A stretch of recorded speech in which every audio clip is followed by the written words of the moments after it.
Schouwen-Duiveland plant tijdelijke noodopvang voor asielzoekers aan de rand van Zierikzee. En dat tijdelijk kan wel eens tot 2028 zijn. De gemeente Schouwen-Duiveland is een gastvrije gemeente, ook voor deze doelgroep. En verder in deze uitzending. Ayahuasca-zaak voor de rechtbank. En dierenartsen alert op vogelgriep.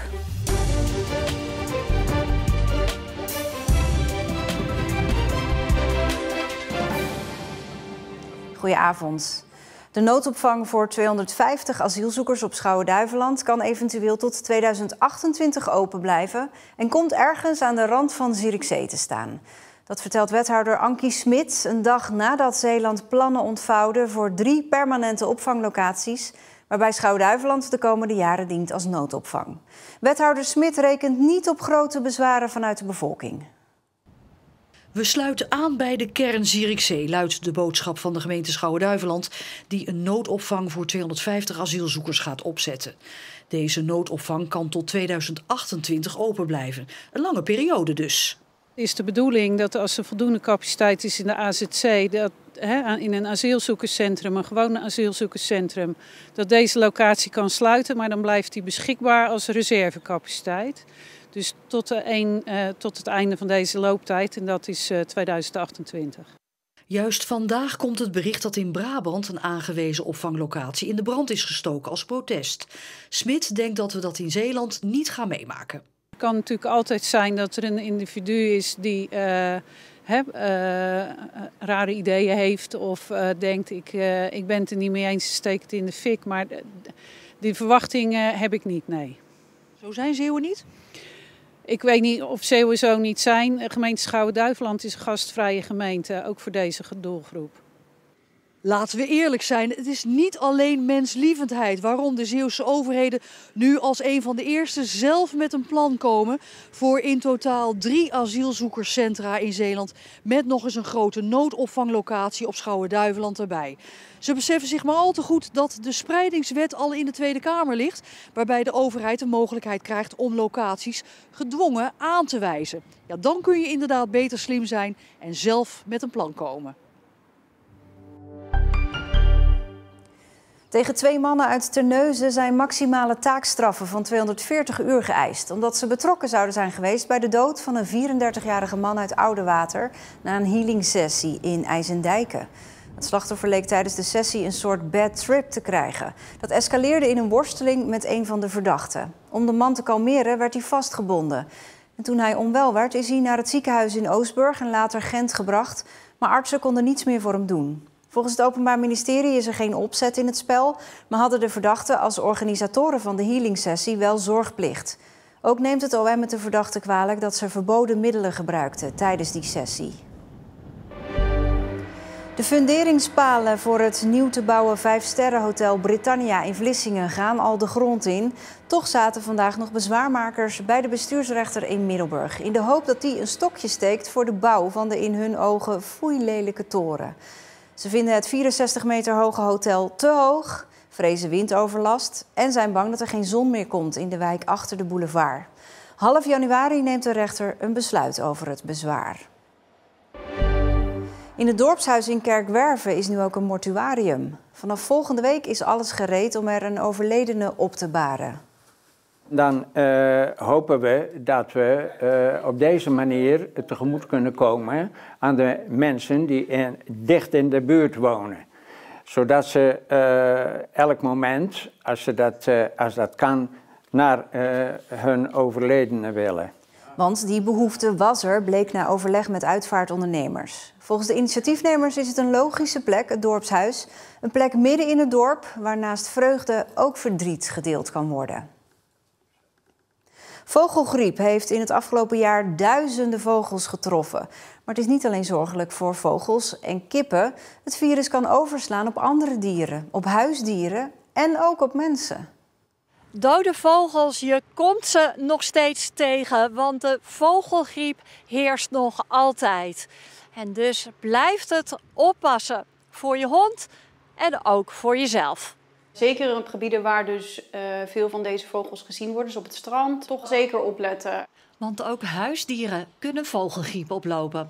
Ze kunnen het dus wel oplopen door intensief contact. Dus echt intensief eraan snuffelen, het dier opeten of het echt tijd in de bek hebben. Met katten is het precies hetzelfde ook natuurlijk. Die vangen ook wel eens vogels. En dan kunnen ze het, in principe zouden ze het wel kunnen oplopen, ja. De meeste huisdiereigenaren zijn zich niet van de risico's bewust. Ik heb er helemaal niet bij stilgestaan. En nu we toch wel regelmatig ook over het strand gaan en dode vogels zien, ja, is het toch wel iets waar we wel rekening mee moeten houden, ja. Bent u wel eens bezorgd over vogelgriep bij uw hond? Nou, eigenlijk niet. Want je denkt, vogelgriep is voor vogels. Hoi, goedemorgen. Kom verder. Er is nauwelijks onderzoek gedaan naar vogelgriep bij huisdieren.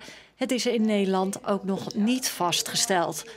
Dierenartsen worden nu wel opgeroepen om monsters in te sturen als zij zieke dieren op het spreekuur krijgen. Dezelfde griepsverschijnselen worden dan ook gezien. Dus verkoudheid, koorts, rillen.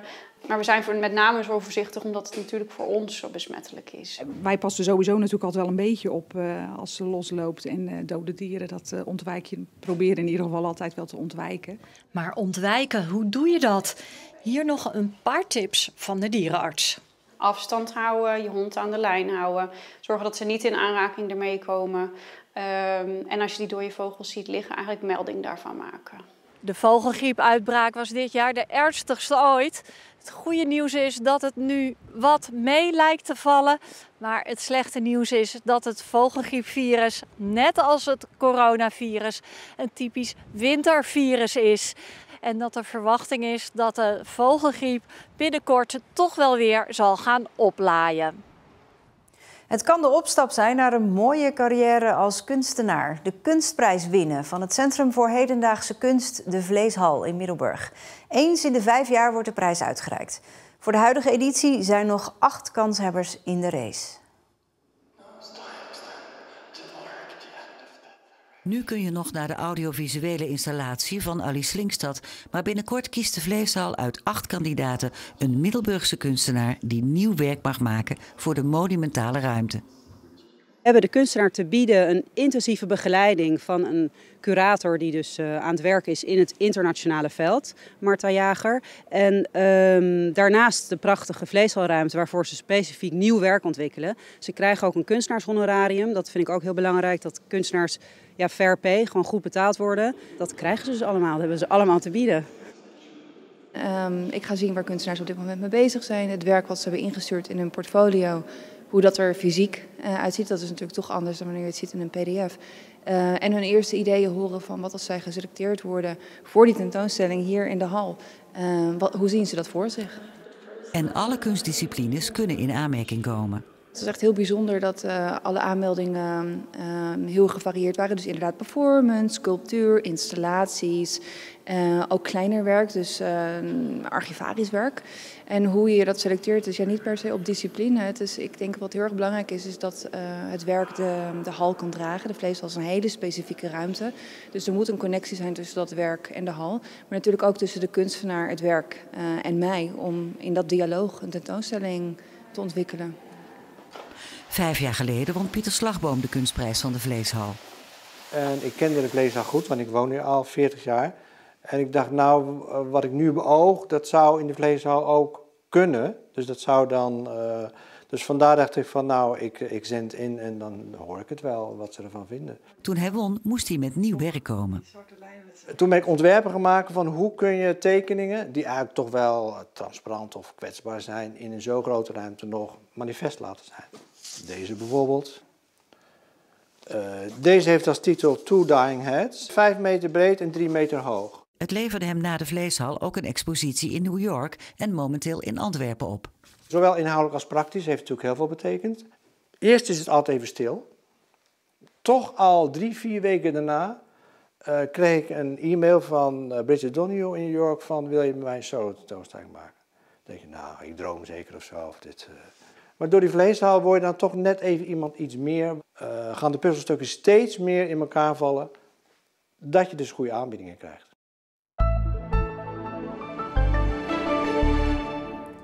Ja, het heeft de hele nacht geregend, maar vandaag overdag was er veel zon. Het werd 11 graden. Vanavond en vannacht gaat het opnieuw regenen. Ook morgenochtend zijn er nog een paar buien, maar later op de dag wordt het droog en komt er ook een zonnetje bij. En daarmee zijn we aan het einde van deze Zeeland Nu. Een hele fijne avond.